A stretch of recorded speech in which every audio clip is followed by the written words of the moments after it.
할렐루야. 5월 12일 화요일 멜리성경 묵상입니다. 오늘 말씀은 창세기 41장 1절에서 24절의 말씀입니다.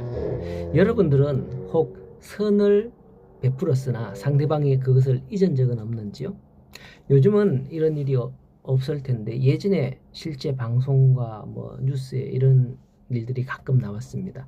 한 택시기사가 늦은 밤에 돈이 부족한 승객을 태웠습니다. 승객은 지금 돈이 없으니 나중에 갚겠다고 말해 기사가 그냥 보내주었지만 그 승객은 다시는 나타나지 않아 기사는 끝내 돈을 받지 못했다 하는 그런 이야기나 이런 것들이 많이 있었습니다.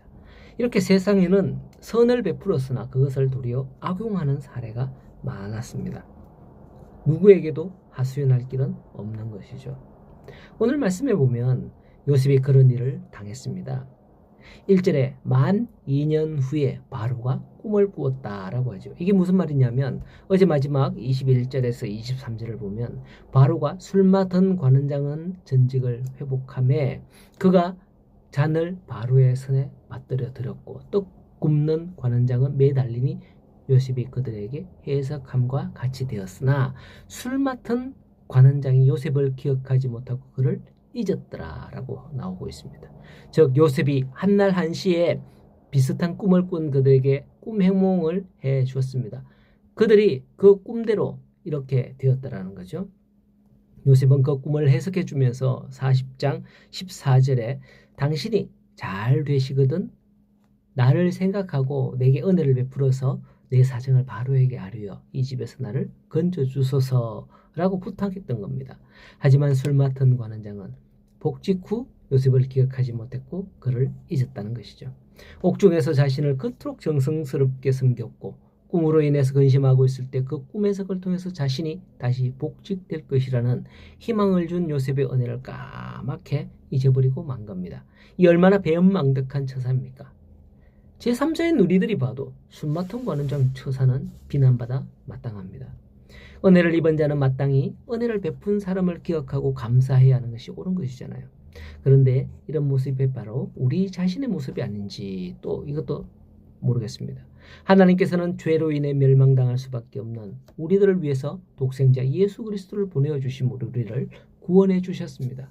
이런 점에서 요셉은 술 맡은 관원장에게 베푼 것과 비교할 수도 없는 큰 은혜를 받은 부이들이죠. 그러나 우리들의 모습은 어떨까요? 그 은혜를 날마다 기억하고 감사하고 있는지요? 우리는 자기 자신의 삶에 바빠 하나님의 은혜를 기억하지 못하고 살아갈 때가 많습니다. 그러한 점에서 볼 때 우리도 비난받아 마땅한 술 관원장과 별반 다르지 않다는 겁니다. 하나님의 은혜에 감사하는 성도가 되시기를 소원합니다. 그렇다면 그 사실은 영원히 없는 것이 될까요? 아니에요. 오늘 본문의 말씀은 만 2년 후에 이번에는 바로 왕이 도무지 그 뜻을 알 수 없는 꿈을 꾸게 되었습니다. 이때 요셉이 애굽으로 팔려온 지 13년이 되는 해입니다. 그의 나이가 어느덧 30세가 되는 해였습니다.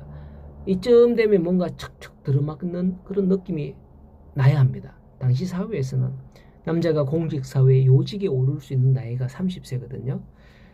모세의 율법에 제사장으로 섬길 수 있는 나이가 남자가 30세라고 나오거든요. 물론 그 이하에서도 섬길 수는 있지만은 제사장으로 세워지는 나이가 30세가 되어야 한다는 거예요.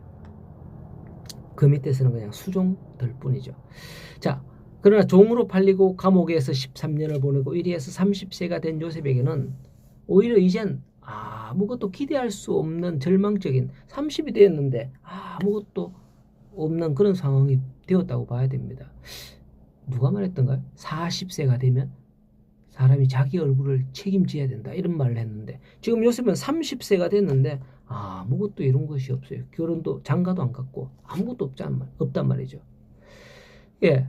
하지만 인간적인 시각으로 어떠한 가능성도 없어 보이는 그래서 끝이 났다고 생각되는 그 순간이 오히려 하나님의 뜻을 이루어가는 가장 적절한 시기였음을 볼 수 있기를 바랍니다. 바로는 흉악하고 파리한 7 암소가 아름답고 살찐 암소를 먹고 또 가늘고 동풍에 마른 7 이삭이 무성하고 충실한 7 이삭을 먹는 그런 꿈을 꾸었죠. 이렇게 두 꿈을 겹쳐 꾼 것은 분명히 무슨 의미가 있을 듯해서 바로 왕은 애굽의 점술가와 현인들을 모두 불러서 이 꿈을 말하였으나 그 그것을 바로에게 해석해 주는 자가 없었다라고 8절에 말씀합니다. 이것은 지극히 당연한 일이었습니다. 그 꿈을 꾸게 하시는 이가 바로 하나님이시기 때문이죠. 그때의 9절에 술 맡은 관원장이 바로에게 말하여 이르되 내가 오늘 내 죄를 기억하나이다 하며 그가 예전에 감옥에 갇혔을 때 이야기를 바로 왕에 드리는 겁니다. 내 죄를 기억한다는 걸 볼 때 술 맡은 관원장이 확실히 잘못하기는 했다라는 거네요. 그죠? 그렇습니다. 내가 은혜를 베푼 사람은 기억하지 못하나 하나님께서는 그것을 반드시 기억나게 하시는 줄 믿으시기 바랍니다. 그때는 오히려 더 큰 것으로 보답받으시기 바랍니다. 요셉이 그랬습니다. 만일 그때 술 맡은 관원장이 요셉을 꺼내줬더라면 요셉은 이후 오도 가도 못하는 신세가 됐을 수도 있습니다. 꺼내주긴 꺼내주는데 뭘 하겠어요 그때. 그런데 이렇게 왕의 꿈을 해석하면서 앞으로는 어떻게 되는지 아시잖아요. 그게 바로 하나님의 섭리요 역사인 겁니다. 바로는 그 꿈으로 인해 두려움과 혼란에 왔지만은 16절에 요셉이 바로에게 대답하여 이르되 내가 아니라 하나님께서 바로에게 편안한 대답을 하시리다 라고 하는 겁니다. 하나님께서 함께 하시면 어떤 상황 가운데서 편안하게 될 줄로 믿으시기 바랍니다. 지금은 비록 잊혀져 억울하고 괘씸하지만 언젠간 하나님께서 나를 평안케 하실 줄로 믿으시고 오늘도 하나님이 어떻게 인도하실지를 바라보며 믿음으로 나아가는 하루가 되기를 소원합니다.